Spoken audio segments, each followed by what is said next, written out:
जय श्री कृष्णा। दोस्तों, आपका दिन शुभ और मंगलमय हो। आइए जानते हैं आषाढ़ कृष्ण एकादशी कब है और कौन कौन से इसमें शुभ मुहूर्त हैं, क्या इसकी पूजा विधि है। तो आइए प्रारंभ करते हैं इस वीडियो को। हिंदू धर्म में एकादशी तिथि जगत के पालनहार भगवान विष्णु को समर्पित है।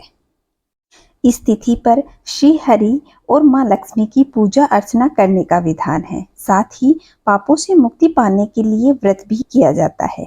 ऐसी मान्यता है कि एकादशी के दिन भगवान विष्णु और मां लक्ष्मी की पूजा करने से सभी परेशानी, रोग तथा कमियां दूर हो जाती हैं और भक्तों की सभी मनोकामनाएं जल्द ही पूरी हो जाती हैं। आषाढ़ मास की पहली तिथि एकादशी को योगिनी एकादशी कहा जाता है। योगिनी एकादशी के दिन व्रत करने से मनुष्य को पृथ्वी के सभी सुखों की प्राप्ति होती है। यदि वह इस दिन दान करता है तो उसे 84,000 ब्राह्मणों को भोजन कराने के बराबर फल मिलता है। आषाढ़ मास के कृष्ण पक्ष की एकादशी को योगिनी एकादशी कहा जाता है। योगिनी एकादशी का प्रारंभ 1 जुलाई सुबह 10:26 से होगा, वहीं समाप्ति 2 जुलाई सुबह 8:34 पर होगी। इसलिए उदय तिथि के अनुसार एकादशी का व्रत 2 जुलाई को रखा जाएगा।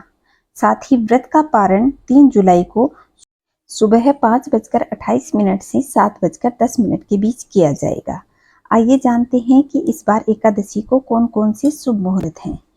तो निर्जला एकादशी के बाद और देवशयनी एकादशी से पहले योगिनी एकादशी का व्रत किया जाता है, जो बेहद ही शुभ माना जाता है। इस एकादशी पर अब की बार त्रिपुष्कर योग तथा सर्वार्थ सिद्धि योग बन रहा है। 2 जुलाई को सर्वार्थ सिद्धि योग सुबह 5:27 से अगले दिन 3 जुलाई को सुबह 4:40 तक रहेगा। इसके अलावा त्रिपुष्कर योग 2 जुलाई को सुबह 8:42 से प्रारंभ होगा और 3 जुलाई सुबह 4:40 तक रहेगा।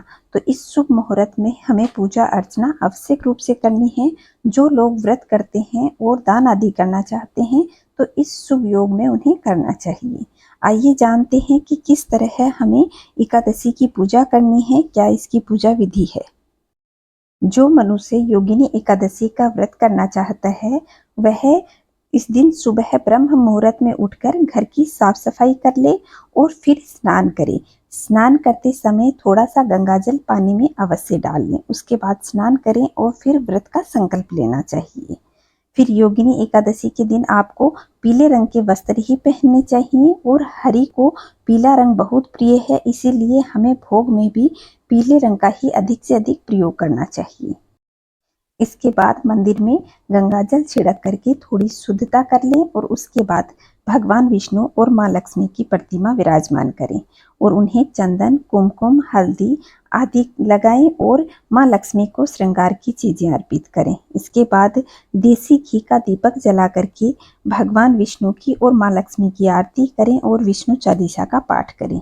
इस दौरान आप हरि मंत्रों का जप भी कर सकते हैं और पूरे दिन भी भगवान नारायण के मंत्र का जप करते रहना चाहिए। आरती के बाद पंचामृत का भोग लगाएं और भोग में तुलसी दल अवश्य मिलाना चाहिए। इसके बाद भोग को प्रसाद के रूप में लोगों को अर्पित कर दें और एकादशी के अगले दिन यानी द्वादशी तिथि को सुबह स्नान आदि करके सूर्य देव को जल दें और उसके बाद पारण का जो शुभ मुहूर्त है उसमें व्रत का पारण करना चाहिए। प्रसाद में तुलसी के पत्ते आवश्यक रूप से रखने चाहिए क्योंकि श्री हरि विष्णु को तुलसी अधिक प्रिय है। इसलिए आपको इस तरह पूजा अर्चना करके अपने व्रत का पारण करना चाहिए और व्रत को नियम पूर्वक करना चाहिए। आइए जानते हैं कि इस व्रत के कुछ नियम हैं जिसे हमें पालन करना चाहिए, जिससे हम पर भगवान विष्णु और मां लक्ष्मी जल्दी प्रसन्न होती हैं। तो योगिनी एकादशी के दिन भगवान विष्णु को विधि विधान से पूजा अर्चना करने के बाद में और आप भोग वगैरह लगा दें और इस दिन आप एकादशी के पहले दिन ही सात्विक भोजन ग्रहण करें तथा नाखून, दाढ़ी, बाल आदि कटवा लें क्योंकि एकादशी के एक दिन पहले से ही इस व्रत का नियम चालू हो जाता है। इसलिए एकादशी से पहले दिन, एकादशी के दिन और द्वादशी के दिन हमें दाढ़ी, बाल और नाखून नहीं काटने चाहिए और जो व्यक्ति व्रत रखता है उसे तो खास तौर से भी ये नहीं करने चाहिए। इसके साथ ही साथ एकादशी के दिन आप भगवान विष्णु का रात्रि जागरण आवश्यक रूप से करें, जिससे भगवान विष्णु के साथ साथ माँ लक्ष्मी भी हम पर प्रसन्न होती है और घर में खुशहाली बढ़ती है और बरकत बनी रहती है। माँ लक्ष्मी अपना आशीर्वाद हमेशा भक्तों पर बनाए रखती है, क्योंकि भगवान श्री हरि विष्णु की प्रेयसी है माँ लक्ष्मी। अगर विष्णु भगवान हम पर प्रसन्न होंगे तो माँ लक्ष्मी हम पर अवश्य प्रसन्न होगी। तो दोस्तों, आशा करती हूँ कि मेरे द्वारा दी गई जानकारी आप लोगों को अच्छी लगी होगी। अगर अच्छी लगी हो तो वीडियो को लाइक करें, शेयर करें और कमेंट में जय श्री नारायण अवश्य लिखिएगा।